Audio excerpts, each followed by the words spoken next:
வணக்கம். திசைகளின் 10 மணி செய்திகள். மிச்சப்படுத்தப்படும் நிதி மக்கள் நலத்திட்டங்களுக்கு பாய்ச்சப்படும். பிரதமர் அன்வார் பிரகடனம்.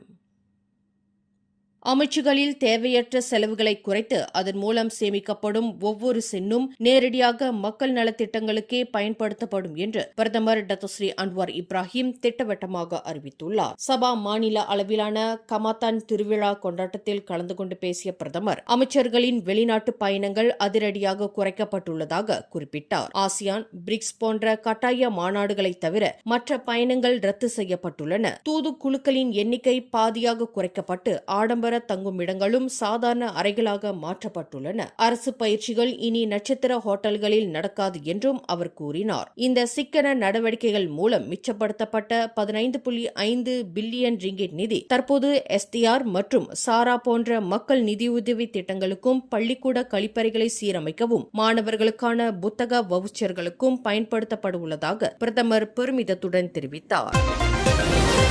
கௌதம புத்த பிரானின் புனித அவதார தினமான விசாக தினம் நாளை நாடெங்கும் பக்தி பரவசத்துடன் கொண்டாடப்பட உள்ள வேளையில் மனித நேயத்தையும் அமைதியையும் ஆன்மீக வழியில் போற்றி வளர்க்க வேண்டும் என்று தேசிய ஒற்றுமை அமைச்சர் டத்தோஸ்ரீ ஏரோன் அகோடகாங் மலேசியர்களுக்கு அன்பான வேண்டுகோளை விடுத்துள்ளார். டிஜிட்டல் யுகத்தை எதிர்கொள்வோம், கூட்டு ஞானத்தை வளர்ப்போம் என்ற உன்னத கருப்பொருளை முன்வைத்த ஏரோன் அகோடகாங் இன்றைய இணைய உலகில் சொற்களின் தூய்மை எவ்வளவு முக்கியம் என்பதை வலியுறுத்தியுள்ளார்.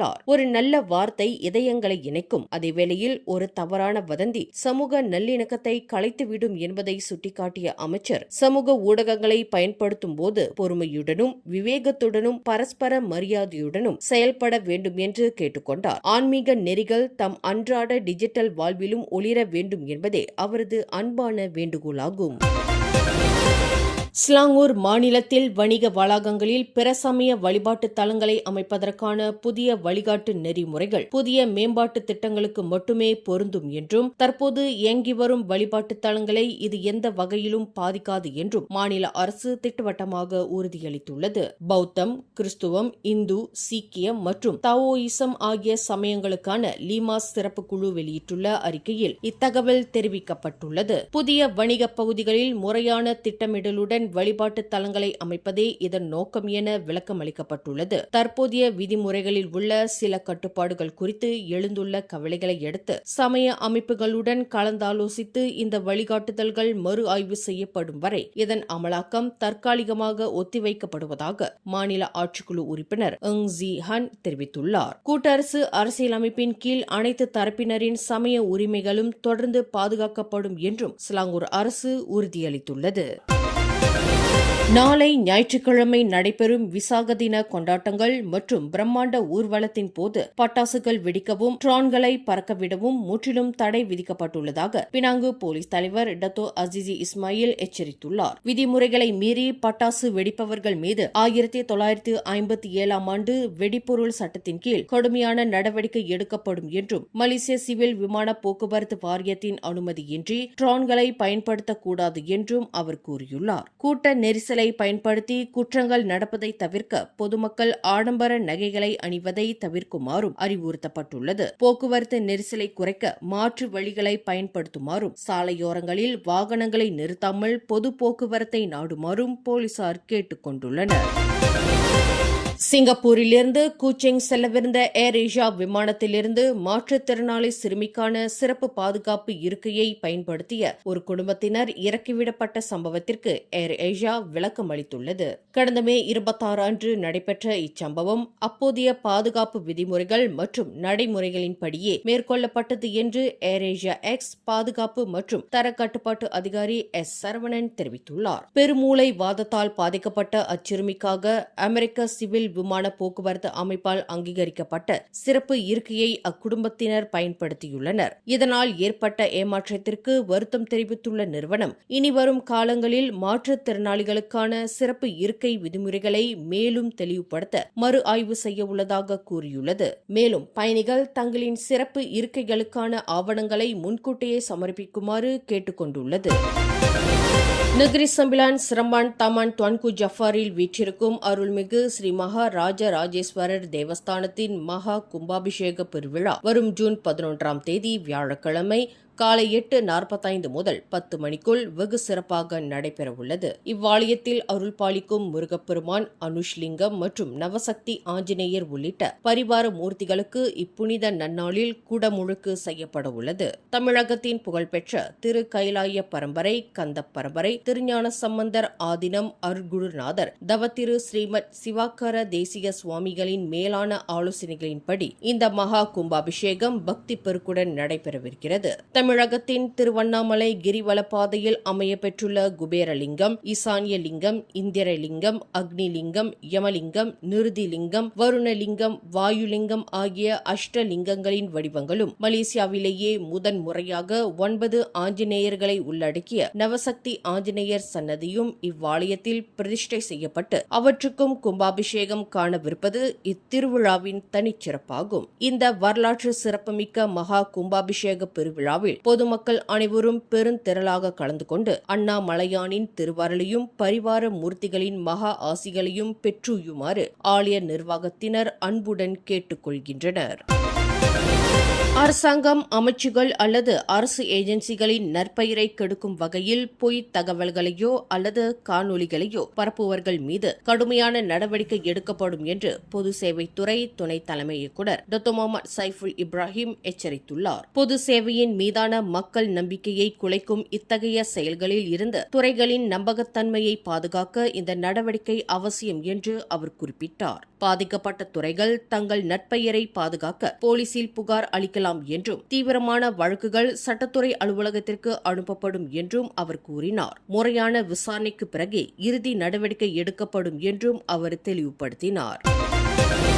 கோலாலம்பூர் சான்சாலின் எல்ஆர்டி நிலையம் அருகே அண்மையில் தடம் புரண்ட 4 ரயில் பெட்டிகள் வெற்றிகரமாக மீட்கப்பட்டு பரிசோதனைக்காக டெப்போவுக்கு கொண்டு செல்லப்பட்டுள்ளன. ரயில் பெட்டிகளை மீண்டும் தண்டவாளத்தில் ஏற்றி பாதுகாப்பாக நகர்த்துவதற்கான மீட்புப் பணிகள் நேற்றும் இன்று அதிகாலையும் தீவிரமாக நடைபெற்றதாக ரேபிட் கேஎல் தெரிவித்துள்ளது. கடந்த வியாழக்கிழமையன்று தண்டவாள சுவிட்சில் ஏற்பட்ட கோளாறு காரணமாக அம்பாங் ஸ்ரீபட்டாலிங் வழித்தட ரயில் தடம் புரண்டது. பாதிக்கப்பட்ட தண்டவாளம் வரும் புதன்கிழமைக்குள் மீண்டும் செயல்பாட்டிற்கு வரும் என போக்குவரத்து அமைச்சர் ஆந்தனி லாக் தெரிவித்துள்ளார். அதுவரை அனைத்து நிலையங்களும் தற்காலிக மாற்றுக்கால அட்டவணையின் கீழ் தொடர்ந்து இயங்கும் என அறிவிக்கப்பட்டுள்ளது. 20 ஆண்டுகளுக்கும் மேலாக செயல்பட்டு வந்த பிரபல பிரீமியம் பேருந்து சேவையான ஏரோலைன் கோலாலம்பூரில் தனது செயல்பாடுகளை முழுமையாக நிறுத்திக் கொள்வதாக அறிவித்துள்ளது. அங்கீகரிக்கப்பட்ட முனையங்களில் இருந்து மட்டுமே பேருந்துகளை இயக்க வேண்டும் என்ற அரசாங்கத்தின் கடுமையான உத்தரவை தொடர்ந்து இந்த முடிவு எடுக்கப்பட்டுள்ளது. வான் உத்தமா, லாலாபாட் மற்றும் IOI சிட்டி மால் ஆகிய 3 இடங்களுக்கு மட்டுமே தற்போது அனுமதி வழங்கப்பட்டுள்ளது. மாற்று இடமான லாலாபாட்டில் விதிக்கப்படும் வணிக கட்டணங்கள் தங்களின் சேவை நோக்கத்திற்கு ஒத்து வராததால் கோலாலம்பூர் சேவையிலிருந்து முற்றிலும் விலகி மற்ற பகுதிகளில் கவனம் செலுத்தப் போவதாக நிறுவனம் தெரிவித்துள்ளது. தாங்கள் சமீபத்தில் மாற்றிய TRX முனையம் பயணிகளுக்கு மிகவும் வசதியாக இருந்த போதிலும் இந்த விதிமுறை கட்டுப்பாடுகளால் சேவையை நிறுத்த வேண்டிய கட்டாயம் ஏற்பட்டுள்ளதாக ஏரோலைன் வருத்தம் தெரிவித்துள்ளது. தனது படிப்பை தொடர்வதோடு மட்டுமல்லாமல் தனக்கு கீழ் உள்ள 3 தம்பிகளையும் வளர்க்கும் முழு பொறுப்பையும் ஏற்றுக்கொண்டு வயதுக்கு மீறிய துணிச்சலுடன் குடும்பத்தை கவனித்து வருகிறார் 9ஆம் வகுப்பு மாணவியான அஸ்மிதா தமாங். நேபாளத்தில் நடந்துள்ள இந்த அசாத்திய தைரிய கதை ஒட்டுமொத்த உலகிற்கும் ஒரு பெரிய உத்வேகமாக அமைந்துள்ளது. அவரது வயதில் இருக்கும் பிற சிறுவர்கள் வீட்டுப்பாடம் மற்றும் விளையாட்டுகளை பற்றி யோசித்துக் கொண்டிருக்கும் வேளையில் இந்த சிறுமி தனது கல்வி, குழந்தை பராமரிப்பு மற்றும் ஒட்டுமொத்த குடும்ப பொறுப்புகளையும் மிக சரியாக செய்து நாட்களை நகர்த்தி வருகிறார். இத்தகைய கடுமையான வாழ்வாதார சூழல்களுக்கு மத்தியிலும் மன உறுதியும் அன்பும் மட்டுமே ஒரு மனிதனின் மிகப்பெரிய பலம் என்பதை நிரூபிக்கும் வகையில் அவர் தொடர்ந்து முன்னேறி வருகிறார்.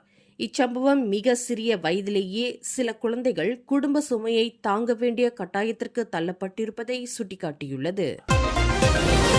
ஜார்ஜ்டவுன் ஜாலான் சுங்காய் துவாவில் உள்ள ஒரு வாகனத்தில் பிணமாக மீட்கப்பட்ட 37 வயது பொறியியலாளர் கார்பன் மோனாக்சைடு நச்சுத்தன்மையால் உயிரிழந்துள்ளார் என்பது பிரேத பரிசோதனையில் உறுதி செய்யப்பட்டுள்ளது. பினாங்கு மருத்துவமனையின் தடயவியல் துறையில் இன்று நடைபெற்ற பிரேத பரிசோதனைக்கு பிறகு போலீஸ் துறை இந்த விவரங்களை வெளியிட்டுள்ளது. இந்த மரணத்தில் எவ்வித குற்றத்தன்மையும் இல்லை என முதற்கட்ட விசாரணையில் தெரிய வந்துள்ளது என்று திமோர் லாவோட் மாவட்ட போலீஸ் தலைவர் லீ ஸ்வி செக் தெரிவித்தார். கார்பன் மோனாக்சைடு ஒரு நச்சு வாயுவாகும். வாகனங்களில் முறையான காற்றோட்டம் இல்லாத சூழலில் இது உயிருக்கு ஆபத்தை விளைவிக்கும் தன்மையை கொண்டது என்று அவர் விளக்கினார். தாப்பா குனோங் பத்துபூத்தே மலையில் ஏறிய போது காணாமல் போன ஜஸ்லிண்டா சலுடின் என்ற பெண்ணை தேடும் பணியில் மேலும் 16 மீட்பு படை வீரர்கள் களமிறக்கப்பட்டு தேடுதல் வேட்டை தீவிரப்படுத்தப்பட்டுள்ளது. தீயணைப்புத் துறையின் சிறப்பு பிரிவு, வனவிலங்குத்துறை மற்றும் வனத்துறை அதிகாரிகள் அடங்கிய புதிய குழுவினர் அகஸ்டா வெஸ்ட்லன் ஹெலிகாப்டர் மூலம் இன்று காலை மலை உச்சிக்கு அனுப்பி வைக்கப்பட்டனர். இதன் மூலம் தேடுதல் பணியில் ஈடுபட்டுள்ள மொத்த வீரர்களின் எண்ணிக்கை 50ஆக உயர்ந்துள்ளது. அடர்ந்த காடுகளுக்குள் உள்ள கண்காணிப்பு கேமராக்களின் சிப்களை கைப்பற்றி ஆய்வு செய்யும் பணிகளும் முடுக்கிவிடப்பட்டுள்ளன. 3000 முதல் 7000 அடி வரையிலான கரடு முரடான பரப்பளவில் இந்த தேடுதல் வேட்டை மிகவும் சவாலாக தொடர்கிறது. கிளாந்தான் தும்பட் அருகே 10 பேரை ஏற்றிச் சென்ற சிறிய ரக கார் ஒன்று கட்டுப்பாட்டை இழந்து குடியிருப்பு வீடு ஒன்றிற்குள் புகுந்து விபத்துக்குள்ளானதில் ஒரு உள்ளூர் இளைஞரும் 9 வங்காளதேச சட்டவிரோத குடியேறிகளும் கைது செய்யப்பட்டுள்ளனர். இன்று காலை 7 மணியளவில் பொது பாதுகாப்பு படையினர் சந்தேகத்தின் பேரில் அந்த காரை நிறுத்த முயன்றபோது அதன் ஓட்டுநர் காரை நிறுத்தாமல் அதிவேகமாக ஓட்டிச் சென்று விபத்தை ஏற்படுத்தியுள்ளார். விசாரணையில் மலேசியா தாய்லாந்து எல்லையிலிருந்து தலா 100 ரிங்கெட் பணத்தை பெற்றுக் கோத்தபாருவிற்கு இவர்களை கொண்டு வர முயன்றதை 21 வயது ஓட்டுநர் ஒப்புக்கொண்டுள்ளார். முறையான ஆவணங்கள் இன்றி பயணித்த 20 முதல் 55 வயதுக்குட்பட்ட அந்த 9 வங்காளதேசிகளும் விசாரணைக்காக போலீஸ் தலைமையகத்திற்கு கொண்டு செல்லப்பட்டுள்ளனர். கிளாந்தான் குவாமோசாங் லாஜிங் சாலையின் 90வது கிலோமீட்டரில் நேற்று காலை 7:30 மணியளவில் நிகழ்ந்த ஒரு விபத்தில் ட்ரெய்லர் லாரி ஒன்று கட்டுப்பாட்டை இழந்து அருகில் இருந்த பள்ளத்தாக்கில் தழகீழாக கவிழ்ந்து விபத்துக்குள்ளானது. கில்லான் துறைமுகத்தைச் சேர்ந்த 30 வயதுடைய லாரி ஓட்டுநர் வாகனத்தில் ஏற்பட்ட பிரேக் கோளாறை சரி செய்வதற்காக லாரியை சாலையோரமாக நிறுத்திவிட்டு சோதித்துக் கொண்டிருந்தார். அப்போது எதிர்பாராத விதமாக அந்த லாரி திடீரென முன்னோக்கி நகர்ந்து இடதுபுறம் இருந்த ஆழமான பள்ளத்தாக்கில் விழுந்தது. இந்த அதிர்ச்சியூட்டும் சம்பவத்தின் போது லாரியில் யாரும் இல்லாததால் ஓட்டுநர் எவ்வித காயங்களுமின்றி அதிர்ஷ்டவசமாக உயிர் தப்பினார். இச்சம்பவம் குறித்து குவாமோசாங் மாவட்ட காவல்துறை தலைவர் சூப்பரிண்டென்டன்ட் சிக் சுன்பு கூறுகையில், லாஜிங் போலீஸ் சாவடி மூலம் தங்களுக்கு காலை 10 மணிக்கு தகவல் கிடைத்ததாகவும் 1959ஆம் ஆண்டு சாலை போக்குவரத்து விதிகளின் கீழ் இந்த விபத்து குறித்து மேல் விசாரணை நடத்தப்பட்டு வருவதாகவும் தெரிவித்தார். மேலும் செய்திகளை தெரிந்து கொள்ள கீழே இருக்கும் பெல் பட்டனை அழுத்துங்கள். உங்கள் மகிழ்ச்சியை வெளிப்படுத்த லைக் மற்றும் ஷேர் செய்யுங்கள். தொடர்ந்து திசைகளோடு இணைந்திருக்க சப்ஸ்கிரைப் செய்யுங்கள்.